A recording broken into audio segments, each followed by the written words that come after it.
We are on DAF Tesvav Amud Aleph, and I just wanted to review something that we discussed yesterday. The Gemara had suggested, and we're going to try and simplify this as much as possible, even though there are a lot of turns that we could take. We're just going to stay straight on the pshat.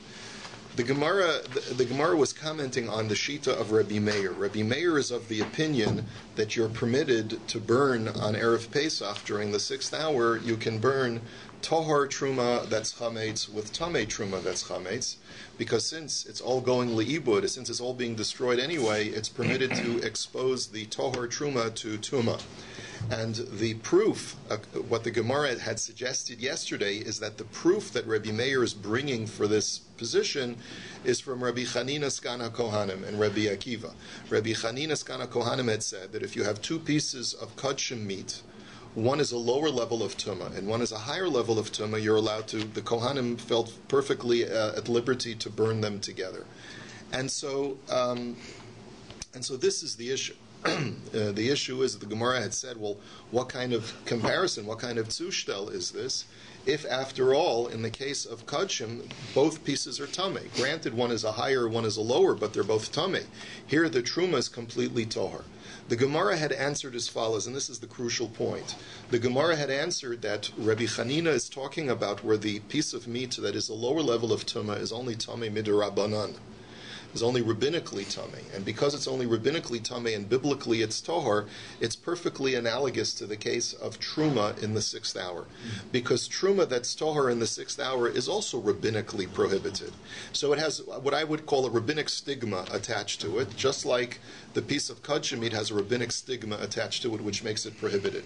So therefore, because this piece of tohar truma has this rabbinic stigma attached to it, that's why Rabbi Meir feels that you can burn it together with the completely biblically tamei truma. That was the tzushtel that the Gemara is making, how Rabbi Meir draws this proof from Rabbi Chanina Skana Kohanim. Okay? Now we're going to give a different approach, but the reason why it's important to remember this at this point is because we're going to come back to it shortly. But now we're going to give a different explanation. Now we're going to see the explanation of Reish Lakish, and he has a totally different way of understanding Rabbi Meir's argument. So, Amar Reish Lakish, it's the second line in the Gemara in Daf Tesvav Amud Aleph. Amar Reish Lakish mishum bar kapara, masnisen ba'avatuma deoraisa vladatuma deoraisa. He says, I disagree.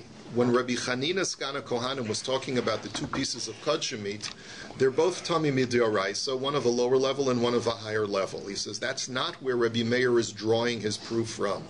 Umay midivreihem midivr Rabbi Eliezer v'Rabbi Yehoshua. But rather, what is Rabbi Meir drawing his proof from? Not from Rabbi Chanina, not from Rabbi Akiva, not from any of the aforementioned texts in the Mishnah, but rather from a statement that was made in discussion between Rabbi Eliezer and Rabbi Yehoshua. So the Gemara says, hey, Rabbi Yehoshua, which Rabbi Yehoshua are you talking about? Ilay Maha Rabbi Yehoshua. Maybe it's the following. Ditznan, we'll see this later on. Chabesh shel truma shanolad la safek tuma. That if you have a barrel of truma, and you saw a person who was tamei walk into the room where that barrel was, and you're not sure whether he touched it or not. So now this barrel of truma has a safek tuma. So Rabbi Eliezer Omer, im haisa munachas b'makom hatorfa yanichena, b'makom hamutzna, v'im haisa megula yechasena. So Rabbi Eliezer says that you have a responsibility to protect that barrel from any further exposure to tumah. So if, for example, it was in a place which was openly accessible, you should put it in a place which is more hidden. If it was the uncovered, you should cover it. Why? Because Rabbi Eliezer says, based on the pasuk of Es Mishmeres Teru Mosai, the Torah says that there's a guardianship that we have a responsibility for when it comes to trumos. Trumos is in the plural, and that teaches me that there are two types of truma, according to Rabbi Eliezer, that I have an obligation to protect. One is truma that is vadai tohor, and the other is truma that is only safek tohor, safek tamei. That's Rabbi Eliezer's shita. So even though there's a safek tuma on this truma, I still have an obligation to watch over it and protect it from any further exposure. Rabbi Hoshua Omer, im haisa munachas b'makam hadmutzna yanichena b'makam hatarfa, v'im haisa mechusa yigalena. And Rabbi Hoshua says just the opposite. No, once there's a suffix that on this truma, and it now is no longer permitted for consumption, Then, if it was in a hidden place, you can put it in a more exposed place, and if it was covered, you can even uncover it. You no longer have any obligation whatsoever of protecting this from further exposure, because Rabbi Yoshua learns the pasuk differently. He says that even though it is pronounced as trumosai in the plural, you could read it as terumasi in the singular. He says yeshem l'masar. It's a different way of reading the pasuk, and therefore it's only referring to one truma where there's an obligation of guardianship, of protection. This suffix truma you're no longer obligated to protect.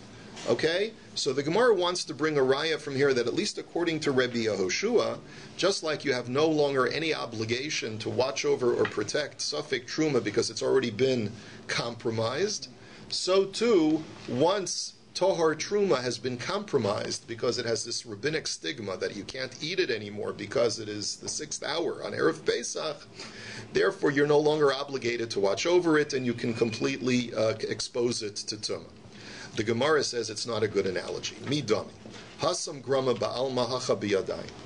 In the case over there, where Rabbi Yehoshua says you have free rights to expose the truma that's safek tohar, safek tameh, he says that's a situation where you're being passive in your exposure of the object.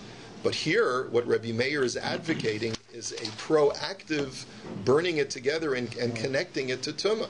So how can you infer one from the other? It's not a good analogy. Uncover it, though, that's proactive as well. He said uncover it. But when you uncover it, you're not taking something tummy and putting it on top of it. You're just exposing it so that if anything happens to fall in, it'll fall in, but you're not proactively doing anything.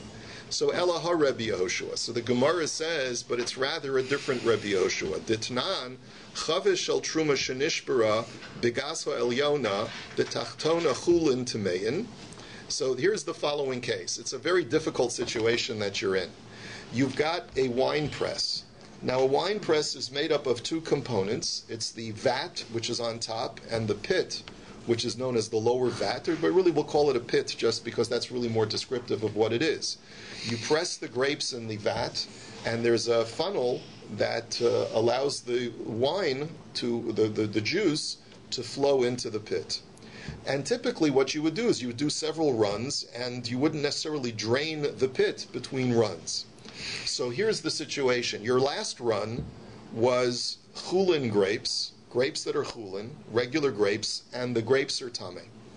And that's okay. You're allowed to drink tameh chulin. There's no isser of drinking tameh chulin wine, right? Some people are machmir and they don't, but many people are not so makbid, right?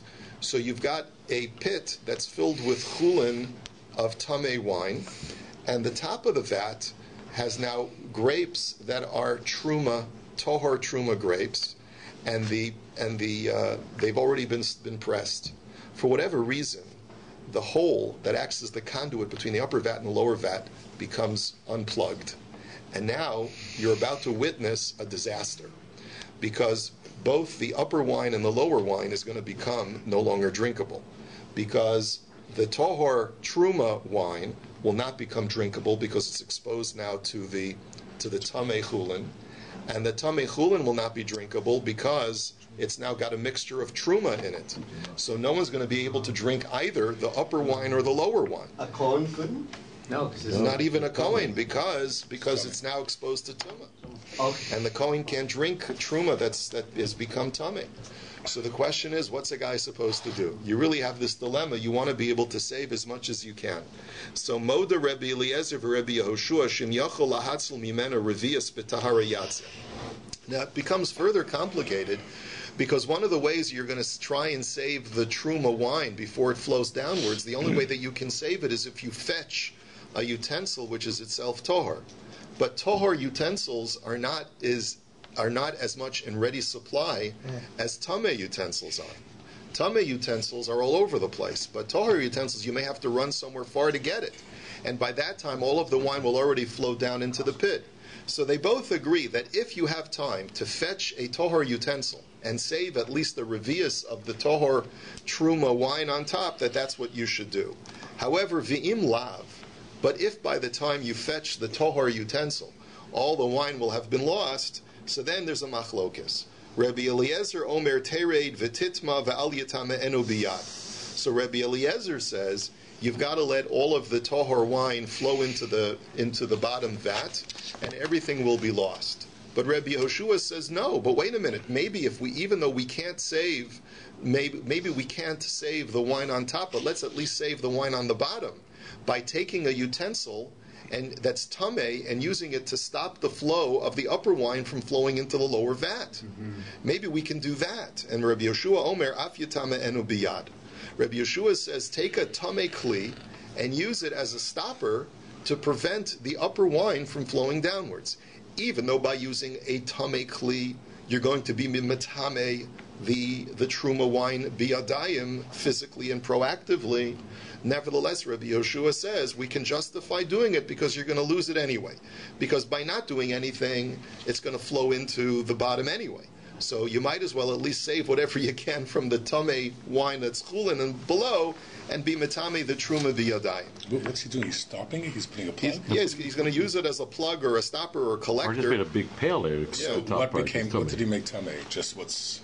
The wine that's on top is coming into this kli, or like a pail, like Mark is suggesting, and he's using it to stop that wine from flowing into the pit. He's going to divert it. It's going to kli. That's right. So how's he saving it? He's saving the bottom. He's saving the bottom. He's saving the bottom wine. So as soon as one drop has gone into the bottom, you've lost it. Well, it has to be 1 in 100. It has to be one. I thought the bottom wine is tummy. What? Yeah, but you can drink the tameh wine. You're allowed to drink tameh wine if it's chulin. So he's concerned about financial loss. Right. Yeah. Right? Rabbi Yehoshua says that since the upper wine is going to be lost no matter what, because you can't find the tohar kli to save it, we give you permission to proactively be metameyit in order to save the wine in the bottom. No worse off. That's right. In the first case, as soon as it flows into the tummy one, the top one does not become... The truma does not become tummy immediately as soon as... Sure, as long as... So then how does it help to go run and go get a kli? It's already running into the bottom. It hasn't started flowing downwards yet. It's on its way. It's about to start flowing into that hole. And you can grab a kli quickly before any of it hits. Save the truma. Yeah. But if you can't save the truma, you may as well save the tummy one. That's right. Why does it say Modeh, Rabbi Eliezer, Rabbi Yehoshua, not Modin? I don't know. Sometimes the language is not always exact. So the Gemara says, "Ihachi haimi divreihem midavarav mi boilei." So now the Gemara asks the question, okay, fine. So you want to bring a proof that Rabbi Yehoshua, who argues with Rabbi Eliezer says you cannot be metame biyadayim, and Rabbi Yehoshua says you can be metame biyadayim. You don't learn from both of them, you only learn from one of them. You only learn from one of them then. So then the Mishnah's language is not precise, because Rabbi Meir says from their words we learn, but it's only from one of their words that we learn. So that's a problem with the language. So the Gemara says, Hachi ka'omar. The way you'd have to read the Mishnah is as follows. Mi machlu kasan shal Rabbi Eliezer v'Rabbi Yehoshua lamadanu. That from their machlokes, we can derive the shita of Rabbi Yehoshua, which is that you're allowed to be matame biyadayim. You can proactively make the truma that is tohar tameh. So it's their words plural. Right. So dika nami dekatani modim, and this is also, you have to change the girsa here. You can infer this also from the language of the Mishnah, because the language of the Mishnah is modim Rabbi Eliezer v'Rabbi Yehoshua shmamina. You see, when you look at our Mishnah from yesterday, Rabbi Meir had made his statement. Rabbi Eliezer had paskined that you're allowed to burn the Tahor Truma and the Tamei Truma together on Erev Pesach. Rabbi Yossi had said, Lo ze min hamida. He says, no, that's not a good argument. And then Rabbi Yossi had said, and furthermore, Rabbi Eliezer and Rabbi Yehoshua agree. Now, where does Rabbi Yossi get to bring in Rabbi Eliezer and Rabbi Yehoshua if Rabbi Meir was not referencing them at all? So the Mishnah itself actually helps this argument of Reish Lakish that Rabbi Meir is referencing Rabbi Eliezer and Rabbi Yeshua's machlokas to prove his point, because otherwise Rabbi Yossi's statement of bringing in Rabbi Eliezer and Rabbi Yeshua is a totally out of left field. It's a total non sequitur.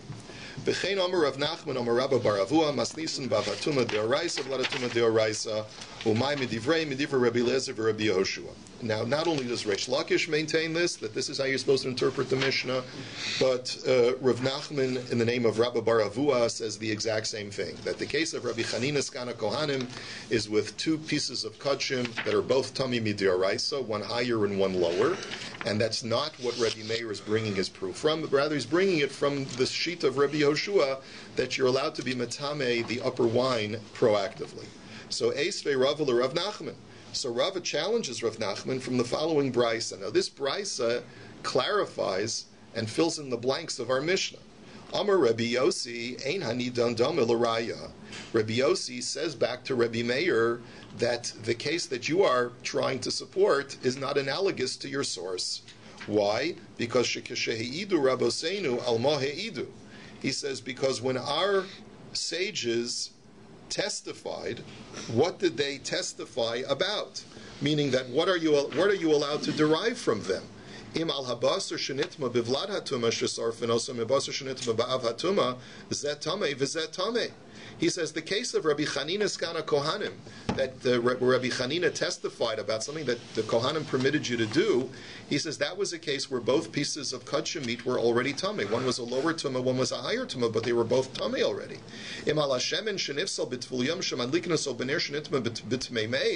He says, and what did Rabbi Akiva testify about? He testified about a case where you can take oil that is a lower level of tumah and burn it in a lantern that is a higher level of tumah. But both of them, zeh pasel v'zeh tameh. In that case, one is pasel and one is tameh. The oil is pasel because it's a shlishi l'tumah. As we said, pasel means that it's tameh, but it cannot be matame other things. And the lantern is tameh, but they're both tumah. But af anumodim betruma shenitmes bevlada tuma shesorfen also betruma shenitmes ba'avatuma. He says, Rabbi Yossi, I would agree with you that it's permitted, therefore, on Erev Pesach to burn truma of a lower level of tuma with truma that's a higher level of tuma. But how can you infer from there? He says, but not only do I disagree with you that you cannot burn tahar truma with tamei truma, but even a safek truma cannot be burned together with tamei truma. He says because Shema Yavo Eliyahu v'yitaharena. Because who knows? Maybe Eliyahu Hanavi will come in the interim and tell me that this truma is tahar completely. And so therefore even that I cannot permit. Now, the last line of the brisa is not really related to our issue at hand, but we're going to quote it anyway, because it's the last line of the brisa, and you'll see it'll become relevant later on. Hapigul v'hanosar v'hatame, and furthermore, if you have a combination of three different kinds of pasul kudshim, of disqualified kudshim. One is pigul, where the avoda that the Kohen did was done with an improper thought. Nosar is where the meat is left over, and therefore it's beyond its expiration date, and therefore that also has to be incinerated. And you have a piece of kudshim that became tameh. Now the other two pieces are not tameh, so therefore the issue is, can you burn them all together or not? Beishamai omrim ein nisrafim ke'echas, u'Beis Hillel omrim nisrafim ke'echas. It's machlokes Beishamai and Beis Hillel. Beishamai say that you cannot burn them together because you cannot expose the non-tameh pieces to the tumah. And Beis Hillel say no, they've already been contaminated anyway for other reasons, so therefore you can expose them to tumah when you're destroying them. Now, the Gemara is finished with this brisa. What the brisa clearly states is that Rabbi Yossi's argument to Rabbi Meir has got nothing to do with Rabbi Eliezer and Rabbi Yehoshua. His argument to Rabbi Meir is, how can you draw from Rabbi Chanina and Rabbi Akiva your argument when the cases are not analogous? He says, V'isal kadaitach Rabbi Meir midiver Rabbi Yehoshua ka'amar, amay mahadule Rabbi Yossi mid Rabbi Chanina skana kohanim. If Rabbi Meir is drawing his proof from Rabbi Yehoshua, then why does Rabbi Yossi argue with him by saying that you're not analogous to Rabbi Chanina? Rabbi Meir never was bringing anything from Rabbi Chanina in the first place, according to you, Rav Nachman. So Amar Le Rav Nachman, Rabbi Yossi lavadaite dehusaver Rabbi Meir mid Rabbi Chanina skana kohanim kamar le v'amar le ana mid Rabbi Yehoshua kamina. That's here. The answer is like this. Rabbi Yossi initially, when he heard Rabbi Meir, didn't understand what Rabbi Meir was bringing a proof from. He thought that Rabbi Meir was bringing a proof from Rabbi Chanina Skana Kohanim's case. And it's on that basis that he presented his first refutation. Comes along Rabbi Meir, and this is implicit, it's not part of the Brisa, it's not part of the Mishnah, but Rabbi Meir comes back and says, no, you don't understand, Rabbi Yossi. I wasn't bringing a proof from Rabbi Chanina Skana Kohanim, I was bringing a proof from Rabbi Yehoshua with the case of the wine. And that's when Rabbi Yossi comes back and he tells him, But okay, fine. Even if you're bringing a proof from Rabbi Yehoshua, even Rabbi Yehoshua would not agree that the cases are analogous. Dahamoda Rabbi Eliezer, Rabbi Yehoshua shesarv zubifnei atzma v'zubifnei atzma, because even Rabbi Yehoshua agrees to Rabbi Eliezer and says that when you have tohar truma and tamei truma, that you have to burn them separately. So that's the back and forth that is implicit in our Mishnah. So the Gemara is therefore defending its position that Rabbi Meir is bringing proof from the case of Rabbi Yehoshua that you're allowed to be metamei truma biyadayim. And so too here, with chametz, you're allowed to be metame the truma by burning it together with the tamei truma. So now the Gemara says, so then I don't understand. V'amai einahi hamida, mida umidahi. So then why does Rabbi Yossi say they're not analogous? They seem to be, the case of the wine and the case of the chametz seem to be perfectly analogous. So what is Rabbi Yossi's argument? Shaini hasam di'ika hefsid chulin. Answers the Gemara, there's a one basic difference that Rabbi Meir did not take into account. The whole reason why Rabbi Yehoshua allows you to be matame the wine in the upper vat that's truma is because there's financial loss involved here. If I don't allow you to be matame the wine in the upper vat, then what's going to end up happening? Then you're going to lose the wine in the lower vat. So in order to save your investment, we give you a special heter to be metame the trum in the upper vat. But in the case of biur chametz on Erev Pesach, there's no financial loss by burning the two types of truma separately. Burn them separately. We don't give you a heter, carte blanche, just for no reason to burn the tohar truma together with the tamei truma. So maskef la Rav Yirmiyah masnisanami ika hefsed de'etzim. Comes along Rav Yirmiyah and says, but there is a financial loss by biur chametz. You got to have 2 piles of wood instead of 1 pile of wood. That you got to spend a little bit extra money on the firewood. And Yiddish geld is Yiddish geld. That's right. So Amar lei hahusaba lehefsid meruba chashashu lehefsid muad lo chashash. So a certain elder said he basically dispensed with Rabbi Yirmiyah's question. He says, come on. He says there's a big difference between a large investment and a small investment.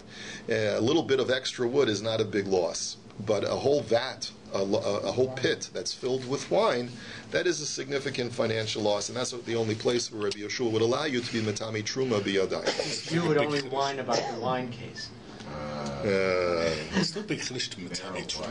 It's not even really an extra loss because right. You'd have to. It's a big chiddush, but realize that it's holech li'ibud. In other words, it's something that's imminently going to be destroyed anyway, and that's the whole basis for Rabbi Yehoshua telling you, look, you're going to lose it anyway. Since you're going to lose it anyway, and to enable you to save other assets, we allow you to be matam. Amar of As, and therefore, the fact that it's holech leibud means that it's as if right now it's no longer truma. Amar Rabbi Asi, Amar Rabbi Yechanan. Machlokes b'sheish aval b'sheva divrei hakol sofer. Now, Rabbi Yochanan is quoted as making an independent statement, which we're going to infer from his independent statement that he holds a certain way of interpreting the Mishnah. His statement is that the only time that Reb Meir allows you to burn the chametz, to burn the tohar truma with the tamei truma, is only during the 6th hour, where there already is an isser derabanan on, like what I called like this rabbinic stigma on the tohar truma. But if you wanted to burn it earlier, you would not be allowed to burn it because it's perfectly mutter ba'achila. And furthermore, if you want to burn it in the 7th hour, even Rabbi Yossi would agree that you can burn it in the 7th hour. Even Rabbi Yossi would agree that why? Because since now there's an Isser de'oraisa, once it's after Chatzos Hayom, then there's a biblical stigma that's placed upon this Tohar Truma, and even Rabbi Yossi would agree that you could burn it together with Tamei Truma. Amalei Rabbi Zeila Rabbi Asi, Nema Kasava Rabbi Yochanan, Masnisim Bava Tuma de'oraisa, Vlada Tuma de'rabanan, Umay Medivrei Medivra Rabbi Chanina Skana Kohanim. So it sounds like from Rabbi Yochanan's statement that he's holding that Rabbi Meir, like our original, what we started today's DAF with, that Rabbi Meir is bringing his proof from the case of Rabbi Chanina Skana Kohanim. He's not bringing his proof from Rabbi Yehoshua, which was talking about wine, because over there's no stigma on the wine. He's holding like Rabbi Chanina Skana Kohanim, who said that when you have two pieces of kachim. One is tamei deoraisa, and the other one is tamei midirabanan, which is what we had suggested previously. You're allowed to burn them together because at least there's a rabbinic stigma on the lower level of tuma of the other piece of meat. In a similar vein, as long as you have at least a rabbinic stigma on the tohar truma on erev Pesach, you're allowed to burn it together with the tamei truma. That's the analogy that Rabbi Yochanan seems to be drawing, because he said that the only time that Reb Meir is mechadesh this halacha is only during the 6th hour, where there's only a rabbinic stigma on the truma. Okay, so the Gemara says Amar lei in, and the response was. Rav Asi said back to Reb Zera, you're absolutely right. That's how Rabbi Yochanan learned. So we have a machlokas, Rabbi Yochanan and Reish Lakish. Reish Lakish says that Rabbi Meir was bringing his proof from Rabbi Yoshua's case of wine, and according to Rabbi Yochanan, Rabbi Meir is bringing his proof from the case of Rabbi Chanina Skana Kohanim. Itmar nami, and it was stated therefore explicitly as such. Amar Rabbi Yochanan masnisin ba'av hatuma deoraisa uvlad hatuma derabanan umay midivrei midivrei Rabbi Chanina Skana Kohanim. That when Reb Meir said his halacha, he was drawing his inference from Rabbi Chanina, who was talking about a case where the two pieces of kachim meat is one is a biblical tamei and the other one is a rabbinic tamei piece of meat. And the only time Reb Meir and Reb Yossi argue is only during the 6th hour, when the tahor truma is only rabbinically stigmatized. But once you get into the 7th hour after chatzos, when the truma is completely usur, even midioraisa, so then even Reb Yossi would agree that you're allowed to burn them together. Lema misayele. Let us suggest that the last line of the Brisa is supportive of Rabbi Yochanan's statement, because it says, "Hapigol v'hanoser v'hatame, beishamai omrim ein nisrafim ke'echas, ubeis Hillel omrim nisrafim ke'echas." You see from that last statement that when, at least according to Beis Hillel, which we presume that all of our Tanoim subscribe to, once you have something that is called pigul and nosar, it already has a biblical stigma attached to it. Then there's no reservation whatsoever of burning them together with something that's already tamei. So you see that even Reb Yossi would agree to that, because Beis Hillel says it. So you see, therefore, says the Gemara, that this is a support to Rabbi Yochanan, that Reb Meir's the machlokas between Reb Meir and Reb Yossi is only when there's a rabbinic stigma attached to the tohar truma. But once there's a biblical stigma attached to it, because it's mamish aser midioraisa now, because it's after chatzos, everyone would agree that you can expose it to tuma without any reservation. The Gemara says, no, not necessarily. Shiny hasam de islahu tuma midirabanan. Not necessarily so. Maybe the only time Beis Hillel permits you to burn, the only reason why Beis Hillel permits you to burn pigul and nosar together with tamei kachim is because pigul and nosar were assigned a rabbinic status of tuma. Now, what does that mean? Now, if a person takes a piece of meat that is pigul, he doesn't become tamei from that midioraisa, but the rabbis say you do become tamei. Why? Because they wanted to create a disincentive, a further disincentive, for the creation of pigul and nosar. Because pigul and nosar are bad things for the temple. Pigul, of course, is the whole carbon is disqualified, and nosar, you don't want nosar lying around. Someone may end up eating it. You have to get rid of it as quickly as possible. So therefore, they said, in order to further disincentivize the existence of pigul and nosar, we will assign tuma to any piece of meat that is either pigul or nosar, that they will make your hands tamei if you touch them. And maybe it's on that basis that Beis Hillel felt that therefore you're allowed to burn it together with something that is really midioraisa tamei, because it already has a quasi status of tuma midirabanan. But if maybe with something that only has a rabbinic stigma but doesn't have the name of tuma attached to it, maybe Beis Hillel would not be willing to acknowledge that you're allowed to expose it to tuma. Ditnan, as the Mishnah says, "Hapigul v'hanosar metamenes hayadayim," as it says in the Mishnah, that pigul and nosar make the hands of whoever touches it tamei. So just wash your hands afterwards. You'd have to do netilas yadayim, right? So anyway, lema misayele. Let us say that the following is a support to Rabbi Yochanan. Hapas she'ifsha v'nifsala milecha la'adam, that if you have bread that has become moldy to the point where it is no longer edible for humans, however, v'hakelav yachal ochla, but it is still edible to dogs, Mitama atumas ochlin bikabetza, that the halacha is that it still has the status of being a food insofar as if this piece of bread is tameh and it has a requisite size, it can still make other things tameh, meaning it still retains its tuma food status. But furthermore, if it's tahor, you're allowed to burn it together with something that's tameh on Erev Pesach. Meaning that what? Meaning that we want to demonstrate from here that once something has been stigmatized with by being no longer edible, which we want to compare to something that is already forbidden, meaning that it's not usable anymore for human beings, even though it still may qualify as a food item because a dog could eat it, you're still allowed to expose it to tumah. What about the kutach? And no, it's not even good for a kutach. Sorry, Howard. As much as I know that you like kutach, I'm sorry you won't be able. I would like to try it. Yeah. Nice. I've heard so much about it. But no, this bread is so bad that even for a kutach you won't be able to use it.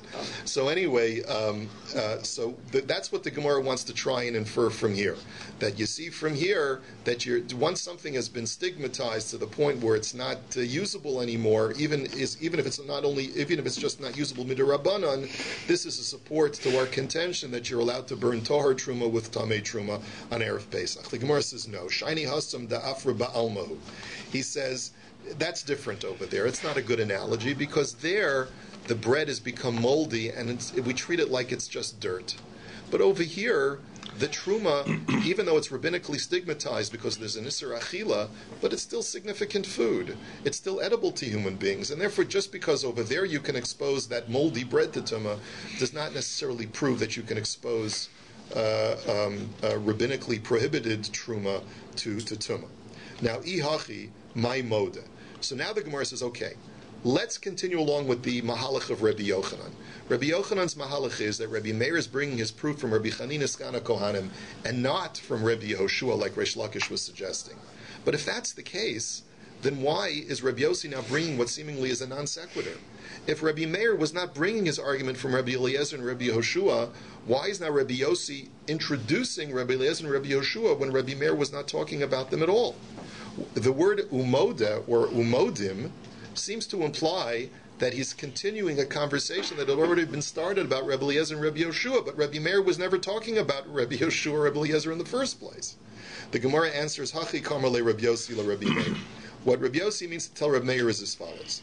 Afilu le Rabbi Yehoshua de mekel, ki mekel betaluya utameya. He says, even if you were going to go like Rabbi Yehoshua, who is more lenient than Rabbi Eliezer when it comes to exposing things to tumah, Rabbi Yehoshua is only lenient when it comes to a suffik tumah. He says that when something already has a suffik tumah upon it, you're allowed to expose it to vadai tumah. Alva b'tahora u'tamei lo.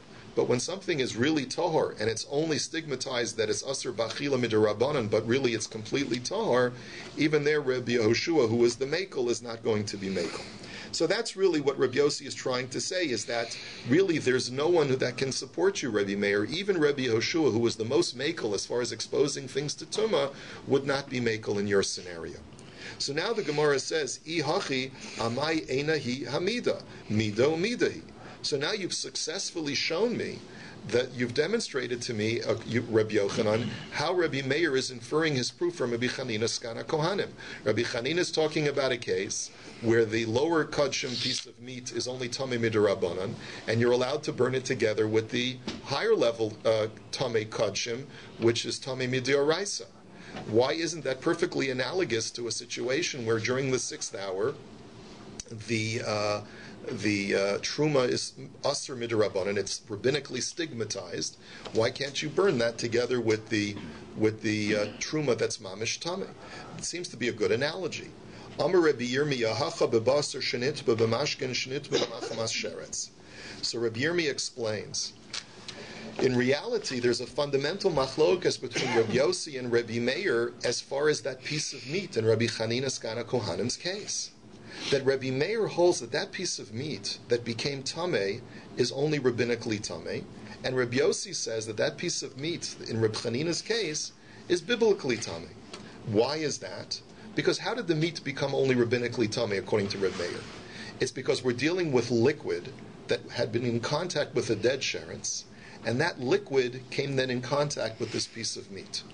Rabbi Meir holds that the liquid midioraisa does not have the ability to impart tumah to the piece of meat, and it's only midirabanan that it imparts tumah. But Rabbi Yossi disagrees, and he says, no, liquid has the ability to impart tumah even midioraisa. So Rabbi Yossi and Rabbi Meir are fundamentally arguing about Rabbi Chanina's case. Rabbi Yossi says that Rabbi Chanina's case are when you're dealing with two pieces of kodshim that are tamei midioraisa, and therefore you, Rabbi Meir, cannot infer from your case where the truma that's tahor is only asur midirabanan. And Rabbi Meir says, no, I can infer from that case because I hold that that piece of meat that is tamei is only tamei midirabanan. Va'az the Rabbi Meir l'tamei v'Rabbi Yossi l'tamei. They both go according to their respective reasonings. Rabbi Meir l'tamei da'omar tumas mashkim l'tamei acherim derabanan. Because Rabbi Meir says that when the rabbi said that liquid that has become tamei has the ability to be matamei other things, that only works midirabanan. For Rabbi Yossi l'tamei da'omar tumas mashkim l'tamei acherim de'oraisa. And Rabbi Yossi disagrees. Rabbi Yossi is of the opinion that tumas mashkin, that when we say that liquid that has become tamei has the ability to be matamei other things, that's a mechanism that works even midioraisa. Other things, you mean food? Other food things? Other food things. Well, that's going to be the subject of the brisa. When I say other things, I was deliberately vague. For our purposes, it's food items. Could liquid be matamei kalim also? That you'll see in the brisa, Mir Hashem, tomorrow. You all have a wonderful Shabbos.